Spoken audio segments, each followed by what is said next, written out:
Hello good morning කොහොමද ඔයාලට මම අද කතා කරන්න යන්නේ ටර්මිනොලොජි කියන වචන ගැන. ටර්මිනොලොජි කියන්නේ particular set of words කියන්නේ එක එක වෘත්තියට අදාළව තියෙන වචන සෙට් එකක්. ලෝයර් කෙනෙක් නම් වෙනම වචන සෙට් එකක් තියෙනවා. ඉංජිනේර් කෙනෙක් නම් වෙනම වචන සෙට් එකක් තියෙනවා.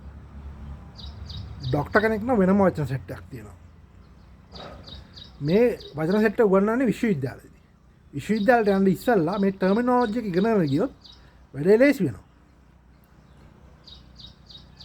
ඒ වගේම තමයි පිටර විශ්වවිද්‍යාලයකට යනවා IELTS අත්‍යවශ්‍ය වෙනවා.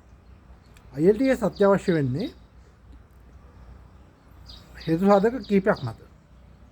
කැනඩා, ඕස්ට්‍රේලියා, UK මේ වගේ රටවල් වලට යනවා නම් IELTS එක්සෑම් එක හරිම ඉම්පෝටන්ට්. මොකද කියනවා නම් IELTS reading, writing, speaking, listening skills develop කරන්න ඕනේ. develop කරනවා නම් ඔයගොල්ලෝ මගේ ක්ලාස් එකට සම්බන්ධ වෙන්න ඕනේ. ඔයගොල්ලෝ මගේ ක්ලාස් එකට සම්බන්ධ වෙනවා නම් WhatsApp මාර්ගයෙන් සම්බන්ධ වෙන්න පුළුවන්. 072 427 8014 කියන නම්බර් එකට කතා කරන්න. මම ඔයගොල්ලන්ට ටර්මිනොලොජිස් උගන්වනවා. maritime engineering කරනවා නම් maritime engineersලට වෙනම ටර්මිනොලොජි එකක් තියෙනවා. මේ ටර්මිනොලොජි එක ඉගෙනගෙන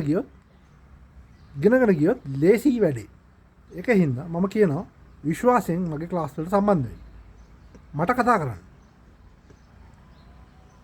මට පුළුවන් ඔයගලන්ට IELTS කොට දාලා දෙන්න. ඒ වගේම ලංකා විශ්වවිද්‍යාලයකට ගියත් ටර්මිනොලොජි එක වැදගත්.